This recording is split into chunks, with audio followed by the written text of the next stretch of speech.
Bonjour et bienvenue à un autre épisode de Plus de Millage. Aujourd'hui, on va faire un test d'autonomie maximale avec le Ioniq 6 Preferred longue autonomie, la version propulsion, dans le fond, le modèle d'entrée de gamme. Ce véhicule a une cote EPA ou une cote NRCan de 581 km. Puis ce qu'on va faire aujourd'hui, c'est d'essayer de faire 581 km. Ça va être super intéressant. On va se lancer maintenant.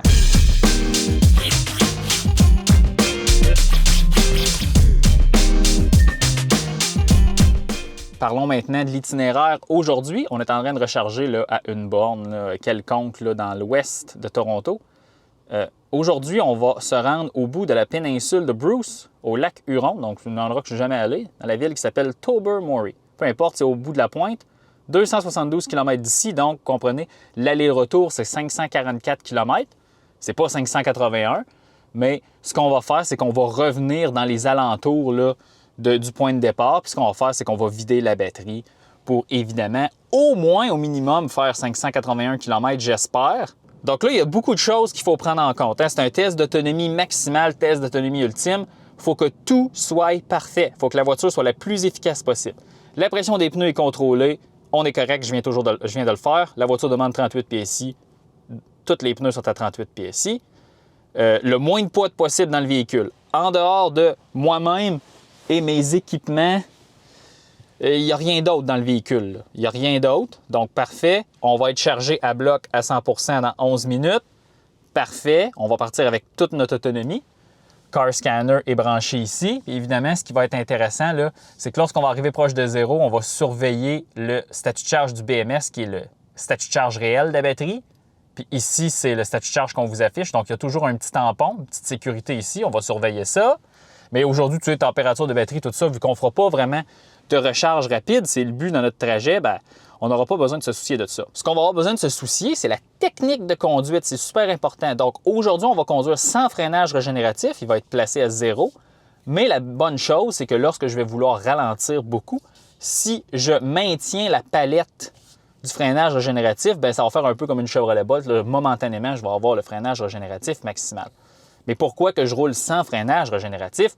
Bien, c'est parce que supposons que je suis sur une route de campagne, 90 km/h, je roule 95 km/h, je peux lâcher la pédale de l'accélérateur et longtemps, le véhicule va juste là, flotter, voguer sur la route, on va se laisser aller, puis pendant ce temps-là, on n'utilise pas d'énergie. Pour ce qui est de la climatisation, présentement, elle est à 21 en automatique, au mode Eco, et j'ai mis ça à conducteur seulement. Regardez-vous, hein, l'interface du véhicule est en français, mais ça, c'est Driver Only. Off! Ils ne respectent pas le QLF, nos amis de chez Hyundai. Peu importe. Mais dans le fond, le plus économique possible. Et la météo aujourd'hui, là, en ce moment, c'est brumeux, nuageux. Mais dans la prochaine heure, on va tomber là, ciel dégagé, ciel variable, 17 degrés Celsius avec des vents faibles, 14 km/h. Donc, pour faire de la route en voiture électrique, là, une bonne journée, là, des conditions qui sont favorables. Donc ça va être bien. Puis tout ce qui reste à faire, c'est de se préparer et de quitter. Vous pouvez maintenant placer vos paris. Est-ce que je vais réussir au moins à faire 581 km? Est-ce que je vais dépasser 600 km? Ou est-ce que je vais abandonner et pas être capable de faire 581 km? Faudrait pas, hein? J'aimerais vraiment ça être capable de le faire. C'est à 99 %, on va se débrancher bientôt. Ce qui est intéressant aussi, là on m'affiche maintenant 611 km d'autonomie en fonction de... En fonction de l'historique précédent de conduite, tout ça. Fait que, OK, encourageant, mais... Puis une dernière chose avant qu'on quitte, on va partir de Mississauga ici, on va se rendre à Tobermory, puis après ça, on va revenir, essentiellement.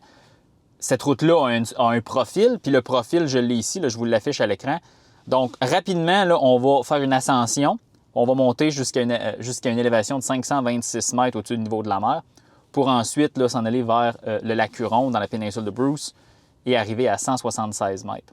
Mais évidemment, on va le faire à l'envers. Donc, probablement qu'on va probablement annuler l'effet du profil de la route. Mais il va y avoir des sections, évidemment, où on va descendre des pentes, on va récupérer de l'énergie. Puis il va y avoir des sections où on va en consommer beaucoup plus. Puis aujourd'hui, ça va être relaxant. J'ai aucune contrainte de temps. Ça prendra le temps que ça prendra, puis ça va probablement être long. Là. Moi, aujourd'hui, là, ma journée, là, c'est à partir du moment qu'on décolle, c'est une journée d'au moins 10 heures. Mais c'est pas grave, j'avais tellement hâte de faire ça. Donc, c'est mon cadeau d'anniversaire à moi-même et à vous, parce que hier, j'ai eu 32 ans, mais peu importe, on va y aller. Bon, ben c'est officiellement un départ. Il est 6h52. Et ça va être toute qu'une aventure. Hey, 581 km EPA, puis il faut le faire. J'ai jamais fait l'EPA sur un véhicule électrique. Je me demande quel véhicule électrique j'ai fait le plus proche du EPA. Probablement le Kona EV, ouais. Je pense que le Kona EV, c'est le véhicule le plus proche que j'ai fait le EPA. Puis comme je vous ai dit, la route aujourd'hui, ça va être majoritairement route de campagne, route nationale, 80-90 km/h de limite. Donc ça favorise grandement l'autonomie puis la consommation électrique, là, parce qu'évidemment, plus on roule vite, plus le véhicule doit combattre là, la densité de l'air. Ben là, des vitesses là, autour de 80-90, c'est beaucoup plus facile pour le véhicule. Donc c'est là qu'on devrait aller chercher là, notre autonomie. Mon budget de consommation électrique aujourd'hui est de entre 12 kWh par 100 km et 13 kWh par 100 km. Donc c'est peu, très peu même, c'est microscopique, mais c'est ça la cote du Ioniq 6. Donc on n'a pas le choix de la faire, hein? Voir si c'est vrai.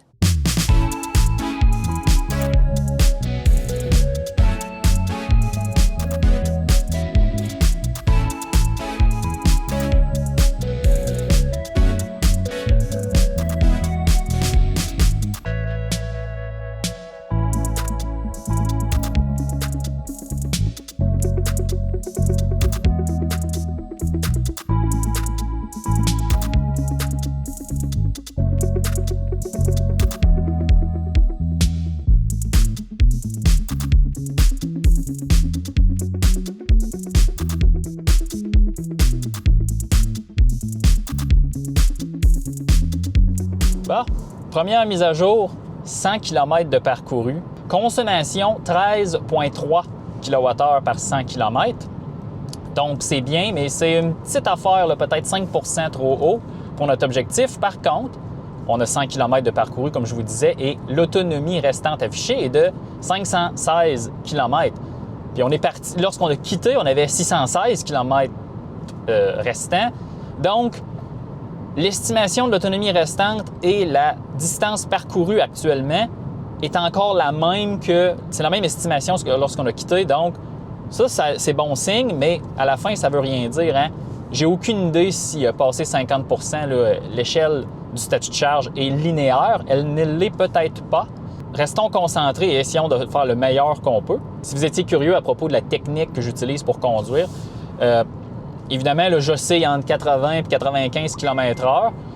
La limite de vitesse, c'est 80 km/h depuis qu'on a quitté, donc ça va bien. J'utilise pas le régulateur de vitesse, j'utilise le limiteur de vitesse. Donc, sur ce véhicule-là, si on appuie longtemps sur le bouton du régulateur de vitesse, il va passer de adaptatif à limite. Puis ce que ça veut dire, c'est que tu fixes une limite de vitesse. Si j'ai fixé 95 km/h et si j'accélère, bien, lorsque le véhicule va atteindre 95 km/h, il va couper la puissance. Puis peu importe où est-ce que mon pied est positionné sur la pédale, sauf si je suis au fond, bien, il va juste maintenir la puissance nécessaire pour maintenir 95 km/h. Donc ça, c'est vraiment pratique pour moi en ce moment. À la fin, tout ce que je fais, c'est j'appuie sur l'accélérateur, je relâche l'accélérateur, j'appuie sur l'accélérateur, je relâche l'accélérateur. J'essaye d'optimiser les pentes, les descentes pour évidemment utiliser le moins d'énergie possible. C'est ça le but. Freinage régénératif complètement éteint. Et on flotte sur la route, là. On vogue un peu. Là. Et à la fin, c'est ça la clé là, de l'économie d'énergie ou l'efficacité énergétique, c'est d'être le plus doux possible. Pensez, si vous voulez avoir un bon exemple, pensez là, qu'il y aurait un œuf sur la pédale de l'accélérateur. Puis mon but, c'est de pouvoir accélérer sans l'écraser, cet œuf-là. Donc là, ça vous donne une idée là, de comment il faut être doux avec l'accélérateur. Est-ce que les gens en arrière de moi sont pressé peut-être, mais regardez, là, je suis à 95 km/h, soit 15 km/h en haut de la limite de vitesse affichée. Puis les gens me suivent, là, il y a 4 véhicules derrière moi. Là, fait que je pense pas que je dérange vraiment les gens aujourd'hui. Puis je fais quand même là, une consommation électrique là, assez intéressante là, à 13,2. Donc, en réalité, ce qu'on simule ici, c'est un trajet qui ne passe pas par l'autoroute. Un trajet qui passe par des routes nationales, des routes secondaires. Puis ça, c'est des trajets qui existent. Là. Je veux dire, depuis que j'ai quitté, ça me fait penser, la route me fait penser un peu à la route 116 et à la route 112. Des routes qui sont utilisées au Québec, là, qu'on peut faire là, des longues distances là-dessus. Donc, à la fin, pour l'instant, tout semble réel. La climatisation est toujours en fonction.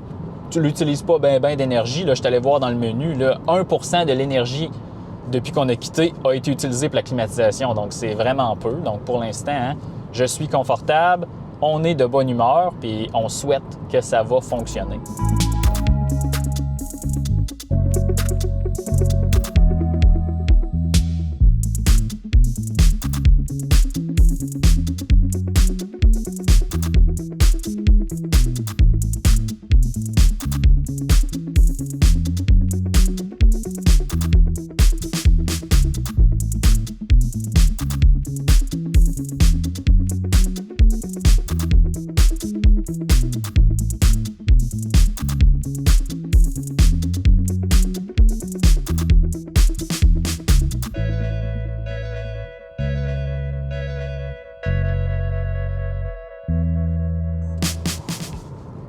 Bon, mais on est maintenant au kilomètre 200, consommation 11,3 kWh par 100 km.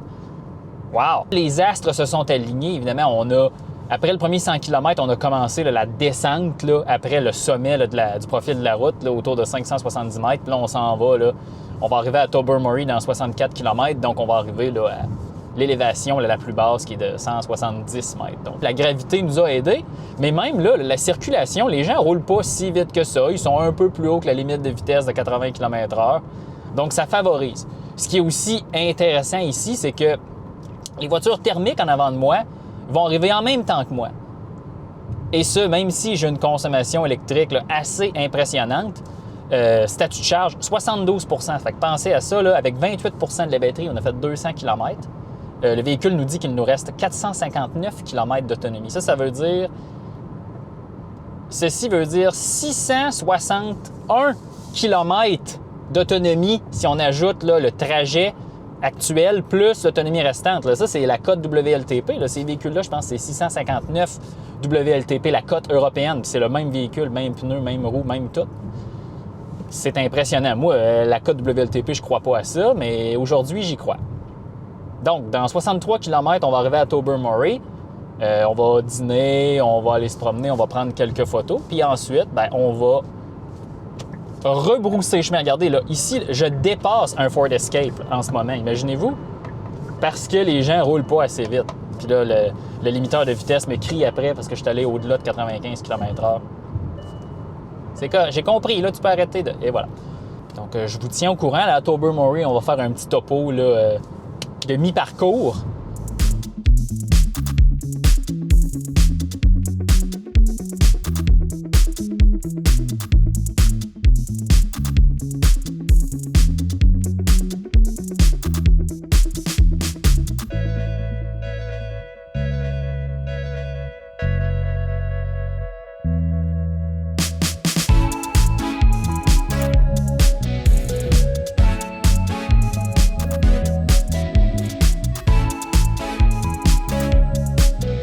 Bon, me voici à Tobermory. Puis là, évidemment, moi, ça me gêne beaucoup. J'ai l'air d'un influenceur qui voyage puis qui perd son temps. Mais dans le fond, c'est peut-être ça que je suis en réalité. Mais il y a quelque chose que je veux vous montrer. Regardez comment l'eau est limpide derrière moi. C'est fou! On est au bout de la péninsule de Bruce, en Ontario. Puis dans le fond, on est à la jonction du lac Huron et de la baie Géorgienne. C'est très, très, très, très beau. Juste regarder ça, ici.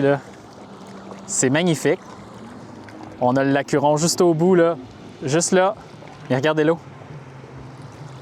Complètement limpide. C'est merveilleux. Donc là, tout ce qu'il reste à faire, c'est retourner au véhicule puis faire le topo de la moitié de ce voyage. Puis là, on va voir si on peut retourner à notre point de départ.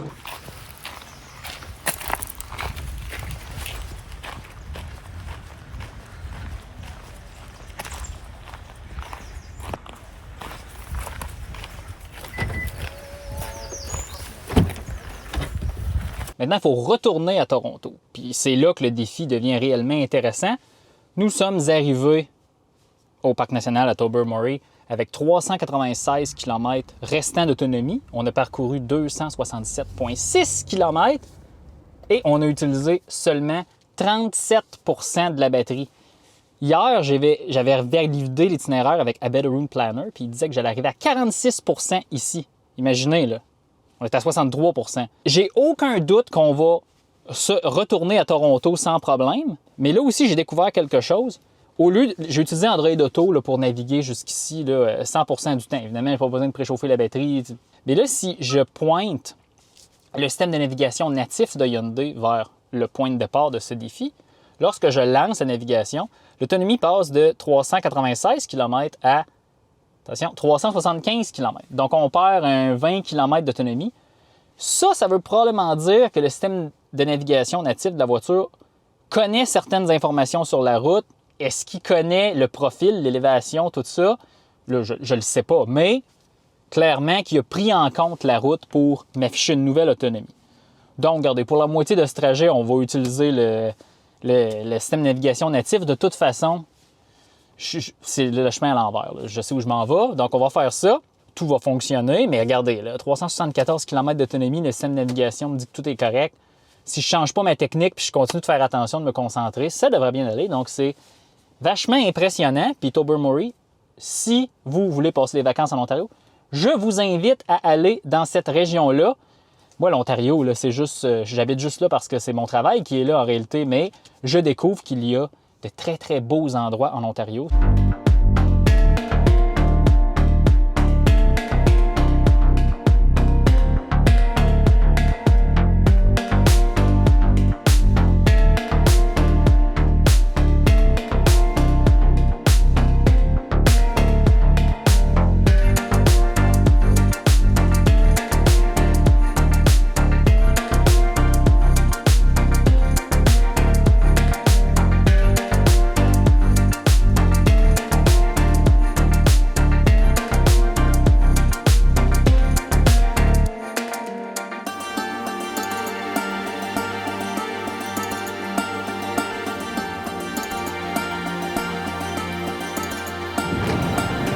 « 300 km de parcouru, 340 km d'autonomie restante, donc tout va bien pour l'instant, 11,5 kWh par 100 km de consommation, donc elle a un peu augmenté. Présentement, on est toujours en train de monter une petite pente du rien du tout, mais c'est tout à fait logique, c'est ça le profil de la route. 57% de batterie, donc c'est pas si pire, tout est sous contrôle, mais je stresse un peu, là.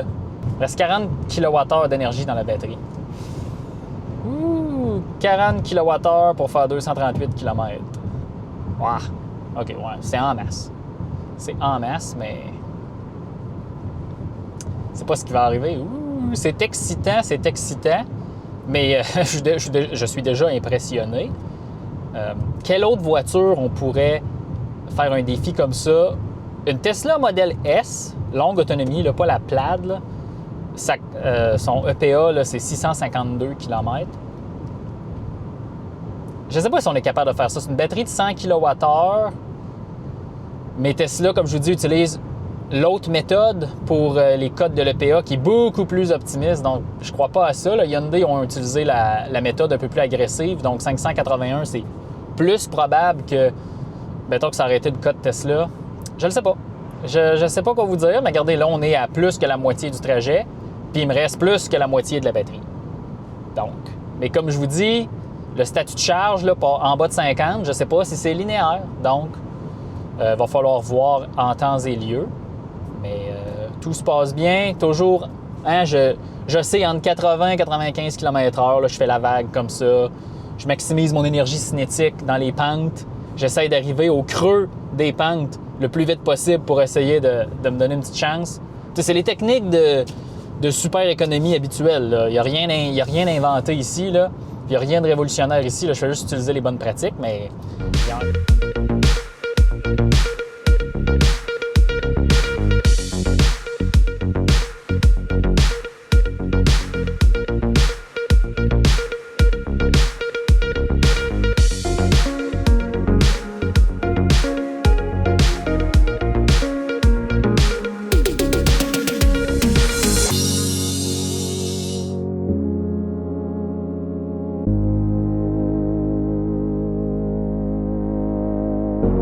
400 km de parcouru, consommation 11,9 kWh par 100 km, donc hein, elle a augmenté un peu. Élévation 375 mètres, donc encore une fois, comme je vous dis, tranquillement pas vite, on monte. 39% de statut de charge restant, autonomie affichée restante 229 km, donc C'est bien. GPS nous dit qu'il nous reste 139 km à parcourir avant d'arriver à notre point de départ. Je commence à être pas mal convaincu qu'on va se rendre sans problème.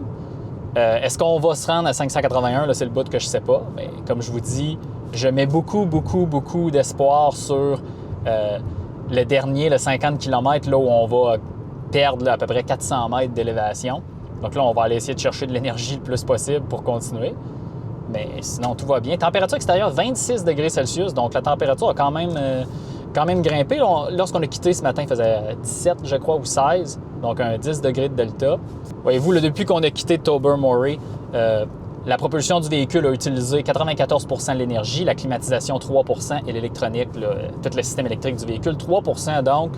Comme lorsqu'on a quitté Toronto pour se rendre à Tobermory, ça n'a pas changé. Donc, système de climatisation là, vraiment efficace ici. Là, puis on est bien. Là. Évidemment, là, je suis le seul passager puis j'ai mis le mode là, conducteur seulement.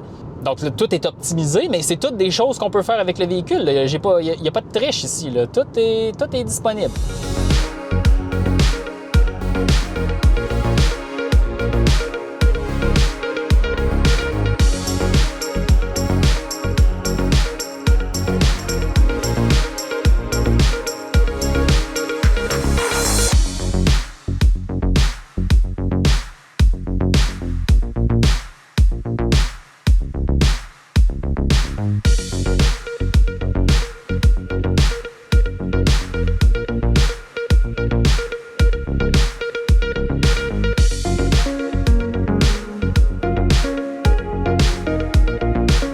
Faisons un petit brefage technique là, du Ioniq 6, évidemment. Si vous n'avez pas écouté mes 2 dernières vidéos que j'ai faites sur le Ioniq 6, j'ai fait un défi 500 km, donc notre test standardisé où on passe les véhicules électriques. Ça a fait un très bon temps. Et aussi, on a fait une revue complète du Ioniq 6. Mais si vous n'avez pas encore écouté ces vidéos-là, que je vous invite à aller voir, sont super intéressants, bien, Ioniq 6, mécaniquement, qu'est-ce qu'on a ici? Bien, on a une batterie de 77 kWh, une batterie qui a un voltage là, entre 650 et 800 volts. Donc, c'est une architecture 800 volts, comme on dit. La plupart des véhicules électriques Hyundai et Kia sont comme ça.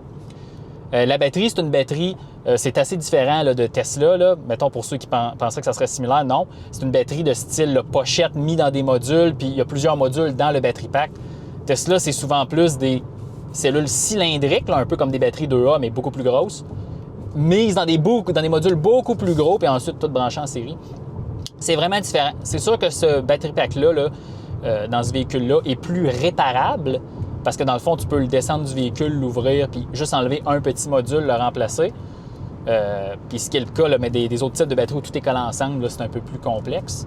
Puis dans ce modèle-là spécifique, on a seulement un moteur à l'arrière d'une puissance d'à peu près 260 chevaux, là, puis on a à peu près la même quantité de couple. Donc, c'est pas un véhicule super puissant parce qu'il pèse autour de 2000 kg, mais ça se débrouille sans problème. Là. On suit le trafic, il n'y a personne qui... Vous ne serez pas en manque de puissance, sauf que c'est pas la voiture électrique la plus puissante, la voiture électrique la plus rapide. Par contre, c'est super efficace. Ici, là, on est à 11,9 kWh par 100 km. Donc, c'est quand même bon. Aussi, il y a d'autres aspects techniques de ce véhicule-là qui sont intéressants. Ce véhicule-là peut recharger très rapidement, de 10 à 80 % on peut faire ça en 18 minutes. Comment qu'on fait ça? Bien, c'est vu que le voltage du battery pack est très élevé, bien, le véhicule a besoin de moins d'ampérage pour charger. Dans le fond, ça, c'est l'avantage, justement, là, des architectures 800 volts. Donc, en 10-80 % en 18 minutes, là, c'est très bien. C'est dans les véhicules qui chargent le plus rapide. Peut-être même que c'est le véhicule en production au Canada qui charge le plus vite à 18 minutes. Dans le fond, la courbe de recharge est vraiment intéressante. Là, on part, puis là, on peut maintenir 230-235 kW là, longtemps. Là, puis ensuite, là, ça se rend là, à 80 % là, au-delà là, de 100 kW. Donc, ça recharge vraiment vite. Donc, on peut mettre beaucoup d'énergie là, dans cette batterie-là là, en très peu de temps. Ça prend l'infrastructure appropriée. Il y a quelques stations au Canada. Là, ben, en fait, je dis quelques. La majorité des stations ne sont pas 350 kW, mais au Canada, là, le long des longs axes routiers, là, il y a quand même là, un peu là, de bornes 350 kW où vous pourriez profiter là, de cette vitesse-là.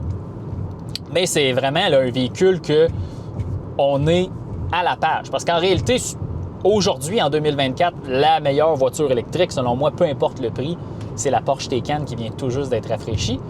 Puis c'est dans le même esprit, la Porsche Taycan, voiture ultra aérodynamique avec une batterie architecture 800 volts, efficace, Ben, le INX6, c'est ça, en fait.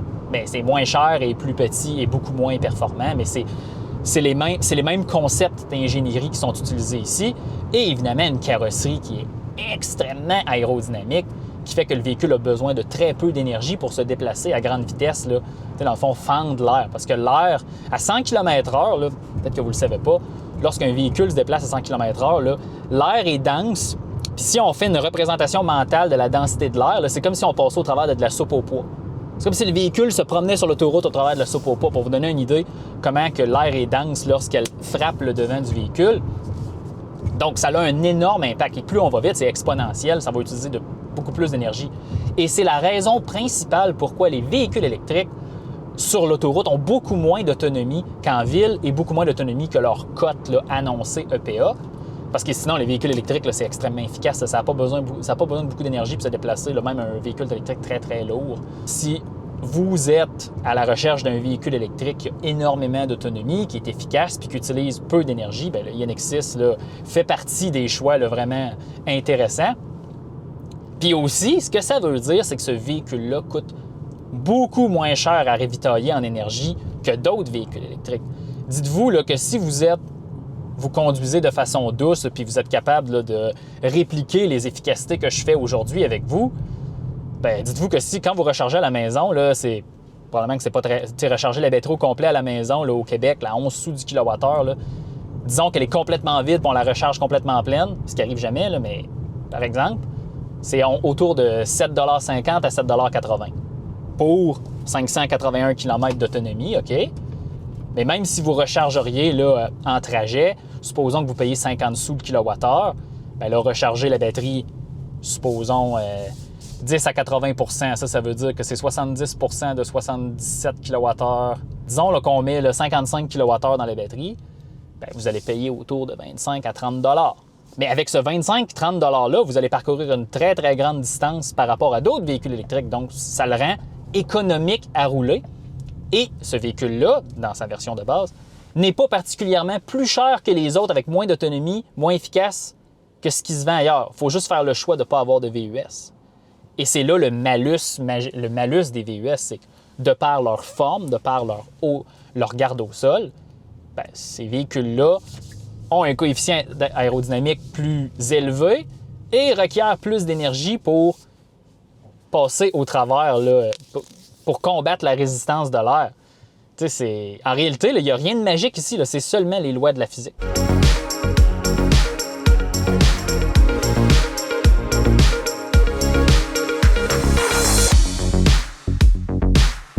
Bon, OK, là, on a 437 km de parcouru. Il nous reste 100 km à parcourir.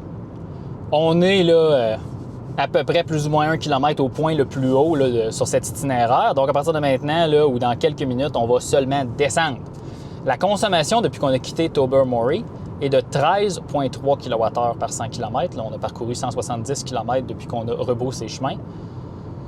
Puis, il nous reste 22,5 kWh dans la batterie. Donc, ça veut dire que si la consommation continue d'être 13,3, on fait moins de 200 km sur la batterie. Mais à partir du moment où on descend, si notre consommation est beaucoup plus faible, bien là, on peut faire beaucoup plus que ce que la voiture pense actuellement. Mais évidemment, on n'est pas encore rendu. Regardez, là, dans le GPS, là, il y a un petit menu là, avec une boussole puis un altimètre. Là, on est à 525 mètres d'altitude présentement, qui est à peu près le maximum de l'itinéraire. Donc, ça s'en vient. Là, on va monter le petit bouton ici. 526 mètres, c'est pas mal ça. Mais ouais, le 528, là, on est pas mal au plateau, au top. Donc, à partir de maintenant, ça descend. Donc là, on va prendre les métriques. 32 % de batterie, 440 km de parcouru. Il reste 178 km d'autonomie. Puis on arrive au point final qu'on va probablement dépasser dans 98 km. Vous êtes prêts? Là, on descend.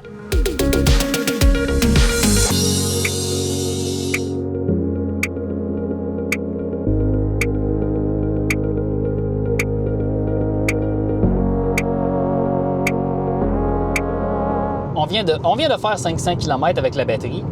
Est-ce que ça vous est déjà arrivé d'avoir trop d'autonomie avec une voiture électrique? Là, moi, c'est la situation à laquelle je vis. Parce que là, on a 500 km de parcouru, 11,8 kWh par 100 km. C'est excellent. Il nous reste 138 km restants. d'affiché. On est à 23 de statut de charge. Hey, 23 On a 500 km de fait. C'est fou! Il reste 16 kWh dans la batterie. Mais on arrive à notre destination, le point de départ de ce matin, dans 36 km.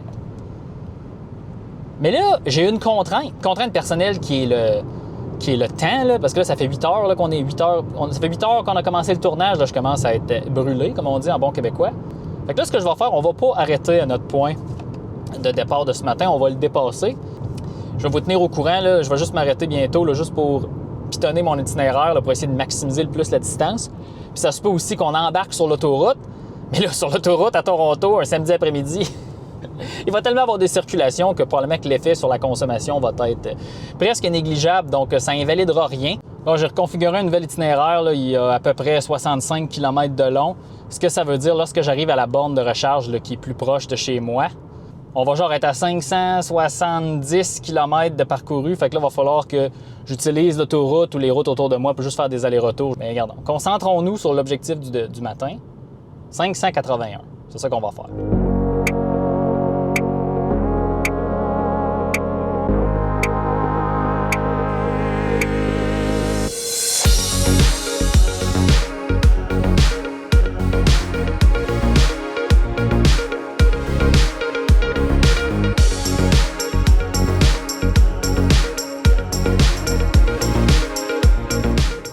J'ai trouvé la solution pour faire la distance qui me manque. Tout ce que j'ai à faire, c'est faire des boucles autour des 2 terminaux de l'aéroport à Toronto. C'est tout ce que j'ai à faire. Je vais le faire 1 ou 2 fois. Puis après ça, on va avoir notre 581 km. C'est merveilleux. Le dernier kilomètre, c'est fou, hein? Le dernier kilomètre, puis vous voyez peut-être pas, là, mais il reste 11 de statut de charge. Puis là, il nous reste 900 mètres avant de faire la cote de 581 km de l'EPA. La voiture affiche 62 km restants. Donc, 600 km, c'est aussi faisable. Ça veut dire qu'on est même très proche de la cote WLTP de genre 650 km. C'est complètement capoté. Je m'y attendais, mais je m'y attendais pas en même temps. Moi, je m'attendais là, sur la peau des fesses, 580 km, 0% de statut de charge, puis il nous en reste 10%. Je suis subjugué. Mais regardez. Ah, wow, OK. Il nous reste 200 mètres, 300 mètres en fait. On peut tourner sur la rouge ici, comme ça. Attention, et voilà. Et voilà, le dernier 200 mètres, les amis. Charge immédiate, puissance limitée. On vient d'arriver à 10%. Parfait, de toute façon, on arrive. Et voilà, 581 km, wouh, avec 90% de la batterie. Il reste 7 kWh dans la batterie. Mais en réalité, le BMS dit qu'il reste 14,5% dans la batterie. Donc, il y a beaucoup d'énergie disponible dans ce pack batterie. C'est fabuleux. Allons faire le topo. On a fait 581 avec 90% de la batterie. C'est fascinant. Quelle leçon qu'on tire de cette vidéo-là? Moi, je tire une leçon, mais je vais essayer. Espérons que vous allez tirer une leçon. C'est qu'évidemment, c'est très contextuel tout ça. L'itinéraire d'aujourd'hui a favorisé l'autonomie, hein? Parce que c'était pas l'autoroute du tout. On a maximisé le freinage régénératif, mais en même temps aussi, on a maximisé l'élan du véhicule, hein? L'énergie cinétique, l'énergie potentielle que le véhicule avait. On l'a maximisé elle aussi. Donc, c'est en partie pourquoi on a eu une consommation si basse de 11,7 kWh par 100 km. C'est réellement impressionnant. Moi, je ne m'attendais pas à ça. Donc, est-ce que le Ioniq 6 a de l'autonomie? Il y en a, il y a beaucoup d'autonomie. Regardez, là, il nous reste 8 kWh dans la batterie. Il en reste encore pour 60 km avant d'être à zéro. Mais à zéro, il reste 4,5 Fait qu'il en reste encore beaucoup, mais évidemment, je ne vous conseille jamais d'aller sous zéro. Ça a été long, là, le tournage là, a duré 10 heures. Là. Regardez, il est 16h04, là, il a duré 9 heures le tournage. Ça a été long. La vitesse moyenne de ce trajet, je vais la calculer. Là. Ouais, la vitesse moyenne était de 71 km/h. Mais la limite de vitesse la plus haute qu'on a vue en dehors de l'autoroute, c'était 80 km/h pour se rendre à Tobermory. Donc, comme je vous dis, il n'y a pas de trucage ici. Là. Puis vous pouvez regarder, là, lorsque je vous ai montré, lorsqu'on a démarré, l'odomètre du véhicule, bien, il était 583 km plus bas que le kilométrage qu'on a actuellement, qui est 6967. Là. Il n'y a pas eu de trucage. Là. On l'a fait pour vrai, ça a été long, mais c'est là que les autos électriques sont vraiment fortes. Là. À plus basse vitesse, Surtout aussi qu'ils peuvent récupérer l'énergie lorsqu'on descend une pente. Là où les véhicules thermiques, eux, ben, ils vont juste utiliser les freins ou le frein moteur. Ben, eux autres ne récupèrent pas d'énergie. Nous, on a récupéré de l'énergie. Donc, c'est pour ça qu'on a fait une si longue distance. C'est qu'on a récupéré énormément d'énergie. On ne voit pas l'énergie qu'on a récupérée. J'aimerais ça voir, hein, peut-être un compteur d'énergie récupérée pendant un trajet. Ça serait intéressant de voir ça. Je n'ai jamais vu ça d'aucun constructeur. Est-ce que la version 4 roues motrices aurait fait cette distance-là? Peut-être pas. Mais ça me surprendrait pas que si on avait fait le test avec la version 4 roues motrices, les roues de 18 pouces, on serait arrivé au-delà de 500 km, peut-être même 520, 530. Parce qu'il n'y a pas une grosse différence dans la consommation réelle de ces véhicules-là. Lorsqu'ils passent le test, ça a un impact parce qu'il y a beaucoup d'arrêts-départ. Puis là, c'est là que la consommation est plus élevée par rapport à la version propulsion. Mais dans la vraie vie, la consommation est pas mal similaire parce que lorsqu'on roule en mode éco sur l'autoroute ou sur la grande route, le moteur avant se déconnecte. Fait qu'en réalité, il y a juste un moteur, mais peu importe. Puis les Tesla Model 3 aussi font ça, mais d'une façon différente. Donc, c'est super intéressant comme test. C'est très long à faire. Puis évidemment, à Tobermory, on ne peut pas faire ça avec tous les véhicules, mais j'en tire une bonne leçon de ce road trip là, avec le Ioniq 6. Puis j'espère que vous allez tirer quelque chose de cette vidéo-là. Puis je suis sûr que plusieurs d'entre vous ont une histoire à me raconter, que vous avez dépassé la cote EPA de votre véhicule, peu importe. Là. Les gens qui ont des Ioniq classiques, je suis sûr que vous avez fait ça. Chevrolet Bolt, Tesla Model 3, Tesla Model Y. Faites-moi en part, peu importe. Dites-moi le modèle, l'année, puis sur quel trajet vous avez fait plus que ce que l'autonomie NRCan EPA. Le Ioniq 6, là, aujourd'hui, là, ce qui est ressorti, là, c'est le contrôle là, très, très précis là, du freinage régénératif, pouvoir passer rapidement de pas de freinage régénératif à un peu plus, un peu moins, un peu comme la Chevrolet Bolt. Ça, c'est vraiment, vraiment intéressant. Dans les Tesla, on ne peut pas faire ça. Puis là, certains diront « Ouais, mais Tesla, c'est super optimisé. » puis tout. Mais c'est bien de pouvoir juste de se laisser aller. Puis là, après ça, la voiture, elle gagne du momentum. Puis là, après ça, tu peux l'utiliser, ce momentum-là. Donc, c'est ça qui est vraiment intéressant ici. Puis il y a plein de véhicules, tu peux désactiver la conduite à une pédale, mais beaucoup de véhicules, c'est à l'intérieur de l'interface ou un bouton un peu plus loin. Ici, là, les palettes, c'est vraiment intéressant. Mention spéciale au Volkswagen D4, il faut juste faire clic-clic. Mais le freinage régénératif dans les D4 est vraiment pas puissant. Mais bon, hey, j'ai assez parlé. Ça fait 10 heures que je parle, fait que vous devez être tanné, hein? Ioniq 6, c'est impressionnant. Là, ça fait le tour. Ioniq 6, c'est comme le 3e vidéo qu'on fait avec.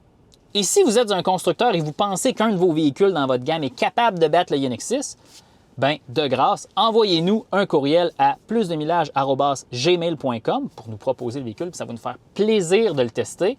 Espérons que vous avez aimé. On se laisse là-dessus.